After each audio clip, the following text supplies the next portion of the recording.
Birds at Work by Francisco L. Aguilar. Two bananaquits decided to build their nest because the time had come to find a wife. Both bananaquits lived in the tropics near the city. Dick and Harry was their names. One afternoon, while they took their daily baths in a usual street puddle, Dick told Harry, "With all the material that there seems to be around here, I can build 2 nests before mating season."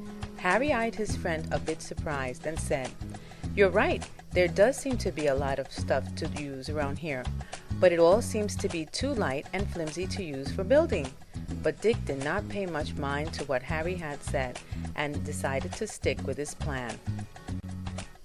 Harry got up bright and early the next morning to fly around and find the best place to build his nest. He looked around everywhere until he found a perfect tree near a public park that had a sturdy branch. It was a strong branch with a few branching off leaf twigs where he could weave his building material. "This is the perfect place," he thought, and he flew away to a country area where it was well known that the best building material could be found. He searched for coffee tree twigs, banana plant leaf fibers, and coconut husk fibers. Dick also got up the next morning and went flying around looking for a place to start building his nests. He had 2 nests he had to build, so he was in a very big hurry to find a place for them. He did not take the time to look around carefully. The first place he chose for one of his nests was a tree branch that was also near the public park, but it was a tree that had a colony of termites living inside, but which he did not notice because he was in too much of a hurry. The other place he chose for his second nest was the ledge of a tall building close to a busy street. He then went about picking up the building materials he saw scattered around.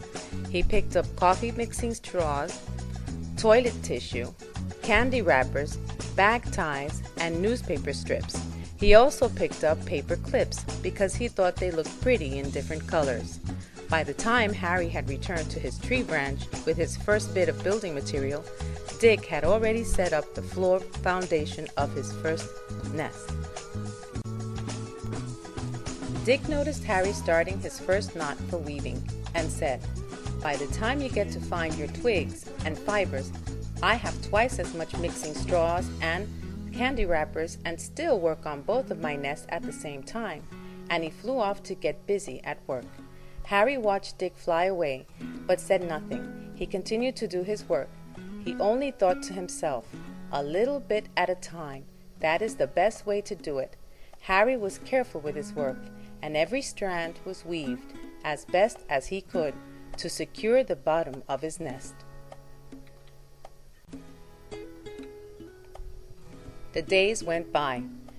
Dick had finished his first nest and was now halfway through his second nest when, for some strange reason, the entire tree went down. He was putting the final details on his nest and some colorful paper clips when he heard the loud cracking sound. "What's this? What's this?" he screamed. Harry watched Dick flapping about, angry and upset. Then Dick flew off to work on his other nest. Yet Harry was just about finished with the side walls of his new home. 4 weeks left to contest before the mating season started. A week later, Harry was weaving the strands of fiber to start working on the roof of his nest when Dick showed up all excited. I finished, he said. "I have finished my nest." "Really? That's great," said Harry.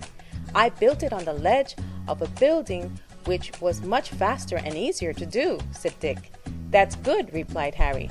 "Now I can take it easy and not work so much like you," said Dick, and flew away. Harry watched him fly away, making spins and circles in the sky. Another week had gone by, and Harry was putting in the final touch-up details to his nest.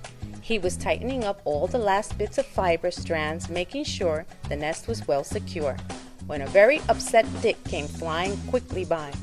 "A large gust of wind just knocked my nest down," he said. "I'm sorry to hear that," said Harry as he tightened the last strand. "I sure would like to talk, but mating season is here, and I have to find my bride. and he flew away, leaving Dick perched on a branch. And the moral of the story is, what matters is quality, not quantity.